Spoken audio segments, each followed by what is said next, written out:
Hello everybody and welcome back to another video. Today I'm watching Animal Facts We Should Have Left in 2024 by Casual Geographic. The first thing I noticed in the thumbnail was that crocodiles are apparently now pretending to drown to lure in people, which I do not believe in the slightest, but let's watch this video and see if there's actually any truth to it. These saltwater crocodiles in Indonesia have apparently learned how to pretend to be drowning to lure humans in who they view as prey. I'm going to call this Animal Facts We Should Have Left in 2024, because after this, I will not be speaking on this anymore. So this video went viral for obvious reasons. I really thought it was a joke, but from the comments and the sheer volume of people that tagged me, it's not really a fact if it's not true, though. They're not pretending. So is this actually true? No, it isn't. But the truth might actually be worse. You see these tiny dots, these pits on the crocodile? Well, they're pressure sensors, and a microdose trypophobia means a prehistoric sawtooth sledgehammer can detect the smallest vibrations in the water. A butterfly can go skinny dipping, and the oversized assault gecko can pinpoint its exact location. Bro, just came out of nowhere. A butterfly can go skinny dipping, and the oversized assault gecko can pinpoint its exact location. Hell no. In fact, it's scientifically proven. You could blindfold a crocodile in a sensory deprivation tank and drip a leaky faucet's worth of water. They'll know exactly where it's coming from. Their jaws are more sensitive than fingertips, and it's why you can get away with this. That's terrifying. Until a drop of sweat hits their mouth and you get your melon split like Fruit Ninja. It's also why if you see this, be wary. That's a pre-typed obituary. In especially murky water, a crocodile will basically T-pose with a side of spirit fingers to maximize their sensitivity to any disturbances, and any fish in its hitbox gets filleted. So yeah, you got a plus-size sentient snare trap beast breathing like a Nosuke, but this armored demon's the only one slaying. So that could be what's happening here. Or maybe the croc caught a body and just won't let go. Or he could just be dead, but definitely not pretending. That's also possible, yeah. That would imply that someone witnessed the same living plot armor that disregarded 2 extinctions in water and tried to be a hero, and apparently did it enough times for the crocs to catch on. And it's not like crocs are stupid. Mugger crocodiles have been recorded using twigs and sticks to bait nest-building birds like egrets into getting close enough to get fouled. No way, they actually try to bait birds? Commands and even come running when called by name. Oh yeah, they can run, by the way. Crocodiles have also been known to work as a team, where a researcher witnessed one scare a pig into a lagoon directly where 2 others were waiting. Hell, they even warn you in Australia to never camp or get water from the same place more than twice, because a croc will really recognize the pattern, memorize your routine, and then be right there to cancel your life subscription the next time. So yeah, for a brain in the weight class of a walnut, crocs those things are actually very intelligent. That's a Bikram yoga stretch, and what surprised me the most was just how many articles reposted that video repeating it. Like, they really have people out here thinking reptiles unlock the power of manipulation. Now, to be fair, that might seem... Obviously, the moment someone gets an article that becomes a hit, everybody just copies it, even though none of it is true. It's all just lies. It's not about reporting actual news, it's about getting the most views. Obvious to you, but to someone who doesn't yap about animals for a living, or, you know, watch them, seeing it in an article could be all it takes, and like a verbal virus, it doesn't take much for it to spread. So, for the sake of my mental health, I'm working with ground news. Because if I have to argue with one more comment, I'm gonna lose something. My mind, my fans, my freedom, it might get critical. Ground News is an app and website. And how yeah, I'm skipping this. Has $1 a month QR code to drown. They're smart, they're not that type. But until you do, I'll just tell you, they're not pretending to drown. They're smart, they're not that smart. Like I said, these stories only get airtime when people think a wild predator has the same thought process as a person. That's exactly how you get this. You know, to this day, I don't know where this came from. We're talking about otters. They're not exactly the emblem of empathy.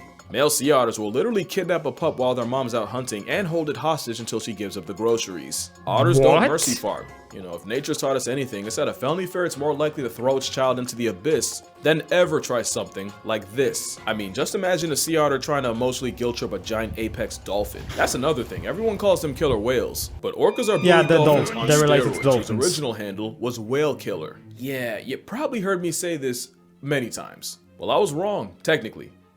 Let me explain. But it will get complicated, so I'm gonna need you to lock in.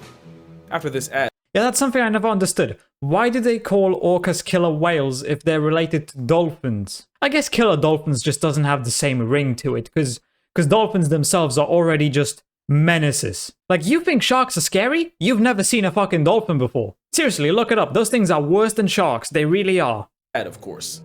So cetaceans are basically mammals that stole the fish's entire flow, not from fusing or merging, but from the evolution that's converging. There's 2 types of cetaceans: baleen whales, you know, the toothbrush bristles for teeth type, and toothed whales, for obvious reasons. Okay, now here's where it gets complicated. The hell is that? The toothed whale family reunion is massive. You got everything from your flipper paralysis demon, the false killer whale, to the virtually extinct vaquita. There's 10 families of toothed whales, and within these 10, there's a super family with 6 of them called Delphinoidea. Superfamily Delphinoidea is where you have your oceanic dolphins, porpoises, along with narwhals and belugas because they're related for some reason. Cue the narluga. Also, notice I said oceanic dolphins. What? The dolphins that live in The rivers are in a narluga. completely different party. But anyway, Superfamily Delphinoidea is where you find the dolphins that, let's be real, are the ones you think of when you hear the word dolphin. And the biggest type of ocean dolphin is the one that can slapbox a seal into orbit. So to recap, That's a seal! and the biggest type of ocean dolphin is the one that can Bruh. slapbox a seal into orbit. That thing is so dead. to recap, any mammal that looks like this is a cetacean. Every cetacean with teeth is a toothed whale. A dolphin in the ocean is a toothed whale in the Delphinoidea family. And the biggest member of Delphinoidea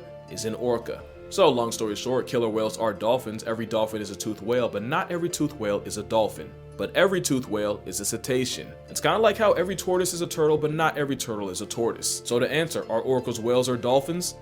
Yes, they are. By the way, let me know if you want a full video on that, because that was probably mad confusing. Because being an animal nerd long enough is realizing names really don't mean a thing. Except here, Black Panther is not an animal. You might be tired of hearing it. Well, I'm tired of saying it. And when I say not an animal, I mean, if you go to a zoo and try to find the exhibit that says Black Panther, you won't find it. Because it's not even a name more than a description. It's a panther that's black. And remember, panther is just any cat in the Panthera genus. So any lion, so that's tiger, what he was talking about. I was kind of confused there, like, what do you mean? Panthers are animals. But he was just talking about black panthers not being like a separate species. Okay. Jaguar leopard or snow leopard in black could be a black panther. But because the mutation that causes it is dominant in jaguars but recessive in leopards, most black panthers are just jaguars with 10% tint. But black panther itself isn't an actual animal. That'd be like if we called every black wolf, fox, or coyote a black canine, but then acted like black canine was its own thing. It's not real. And you know what else? Alpha wolves are not real, I swear to God. Actually, they are.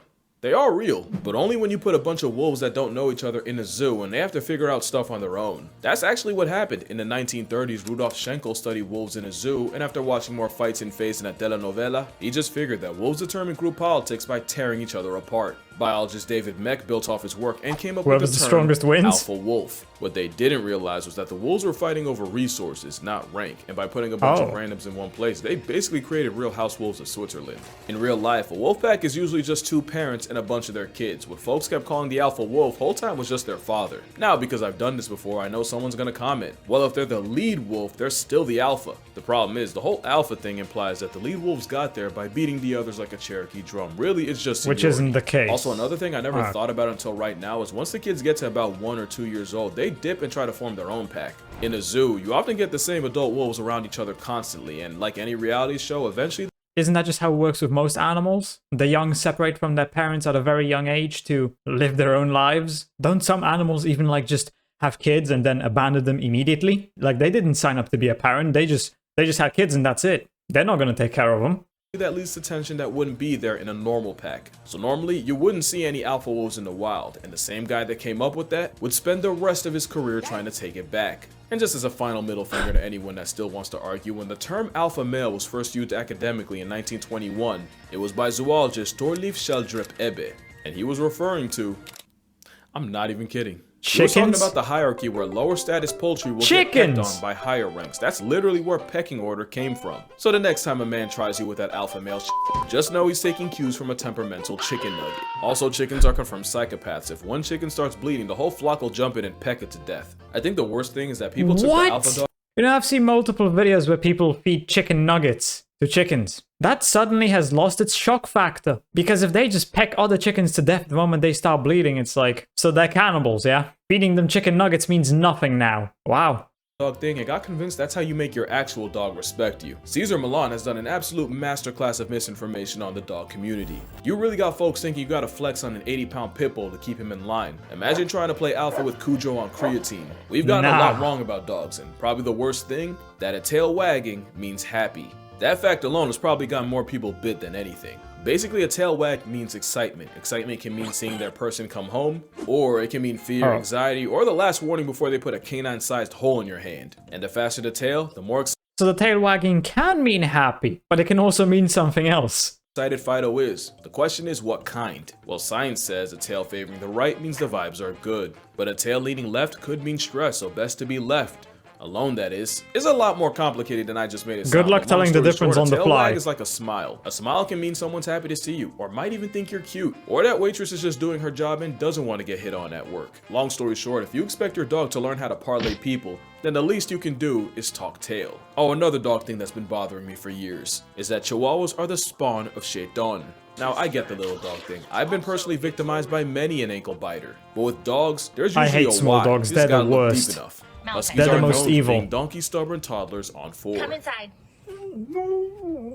But Huskies were also bred as sled dogs, and not only would they have to be independent and make decisions in a dangerous work environment, sometimes they'd have to be willing to go against orders if those orders went against their better judgment. It's actually called intelligent disobedience, and for football fans, it's basically an audible. It's pretty important, because, you know, if Russell Wilson had it, maybe he would have ran the ball! Beagles are basically walking instruments, but they were bred to hunt rabbits in thick brush, and that same bang keeping you up at 2 a.m. is how they communicate with hunters. So why are Chihuahuas like that? You know, I don't even Here's how they communicate with hunters. So why are Chihuahuas like that? Did that You know, dog I don't just even scare think up it's a the Chihuahua damn thing, more than a crocodile? little dog thing. But I have my theories. A lot of times, Chihuahuas don't get socialized with other dogs early on, so the first time they see a big dog, which like any dog to them is a big dog, it probably scares the daylights out of them. Also, I think a bigger thing is owners be letting a lot of bad habits slide just because they're travel size. So eventually it escalates. Let it be a Doberman and suddenly they'll know discipline. Actually, that's my biggest thing. A lot of owners won't correct bad behavior when it comes from a Chihuahuano. In fact, I've seen a lot of y'all encourage it. I've always said if a Rottweiler acted like a Chihuahua for a day, he'd be dead by dinner. Also, often what looks like a You know, if I had a dog that snapped at me, I would no longer have a dog. aggression might just be fear, and if your dog tells you he's afraid and you don't listen because you think it's cute, but that's how you end up with a dog version of David. Size might be part of it too, but it probably has less to do with it than people think. Long story short, if I see a kid wilding in Walmart, I'm gonna look at the parents, and likewise, I'm gonna blame the dog owner before I blame the dog.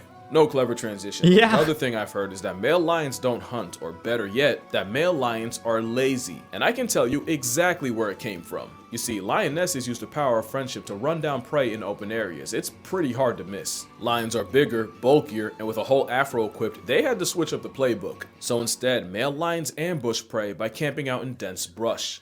Research shows that male lions pack up prey as frequently as females. It's just that in the olden days, you'd probably never see it. Also, before male lions even get a pride, they're in their nomad arc. Oh, they be lying on the ground permanently if they didn't hunt. Now, to be fair, male lions do stop hunting as much when they're in a pride, but not completely. They'll often get involved to bring down bigger, riskier prey like buffalo that lionesses might struggle with. Basically, the lionesses run them down and the main mercenary delivers the final blow. Now, they do only get involved about 10% of the time, but it's not because they're lazy. They just have a different job description. Male lions patrol the pride lands, mark their territory, and as you know, they gotta run the ones with any outsider trying to take his place. What you might not realize is, as good at hunting lionesses are, in some studies they got up to half their kills stolen by hyenas, or even other males. Having a I nearly fucking hate 500-pound hyenas. equalizer on their side helps them keep what they catch. It's not lazy, it's just that lions and I heard a story about how hyenas apparently eat their victims alive, and they start with like the abdomen. I heard a story about a guy who was eaten alive by them. That was fucking terrifying, because the only parts of his body that were left were his arms and his legs. And apparently these things do start eating from the midsection, like your abdomen. So that's fucking terrifying, because he would be alive for that whole, well, for most of that process. So yeah, fuck hyenas. lionesses help cover each other's weaknesses perfectly, and clearly it works. They're the most notorious and feared pack predators in Africa. Or maybe second, because there's one predator that animals fear even more than Mufasa and friends, and you'll never Elephants? get it's us. Hippo? It's us. Oh, You might remember that an Humans, experiment yeah. showed that almost every animal from giraffes to antelope to even leopards and hyenas were unanimously more afraid of the sound of humans than the cadence of a giant carnivorous cat. Which is how to this day I still don't understand how this went viral. Or at least I didn't, because not only did I find out where it came from, I think I you're telling me elephants think humans are cute? Is that because we're just so small compared to an elephant? We think small things are cute, so they do too? humans than the cadence of a giant carnivorous cat. Which is how to this day I still don't understand how this went viral. Or at least I didn't, because not only did I find out where it came from, I think I was wrong. Kind of. Technically. Let me explain.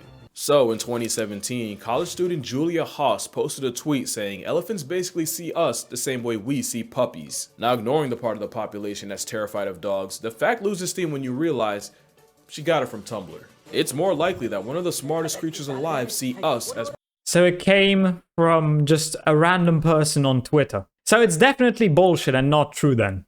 Predators, but not their babies. Remember, it's proven that baby elephants that play the most grow up into more well-adjusted adults. It's why you'll see a baby-faced boulder chase around birds, dogs, and anything in between. So here's what I think happened. Baby elephants will treat humans like any other animal. Difference is, humans might be the only animal that'll see an 1,800-pound toddler barreling towards them and welcome it. In fact, the premature pachyderms probably realized that a hairless bipedal ape gives them the best response. So it's not really that elephants think we're cute, it's that baby elephants think everything's cute. Us included. And I'd bet that's where all the videos of 1-ton 2-year-olds manhandling people came from, and I wouldn't even believe that if I didn't nearly become one of them. Yeah, I went all the way to Chiang Mai to get bullied by an elephant's child. And I'd do it again. I actually made a video where I talk about it, along with why playing with one could be a bad time for literally everyone involved. You might not have seen it. Yeah, those things are probably heavy. Apparently the YouTube lords did not care for that video. Probably because I talked about certain topics. Oh. If you know, you know. But if you don't, definitely give it a watch. I don't usually plug after I post, but I'm proud of that one. But that's gonna do it for this video. Make sure you drink water, hug your mother, touch grass. It's good for you. And I'm gonna see y'all in, well, hopefully in this one. But if not, I'm gonna see y'all in the next one. Well, that was an interesting video. I learned a lot. Did not know anything about the stuff about lions, chickens, the crocodiles, or the elephants. And yeah, I think I said pretty much everything I wanted to during the video, so hope you enjoyed. If you did, consider subscribing and leaving a like. If you're interested, why not watch this video right here? And with that, I hope I'll see you in the next video.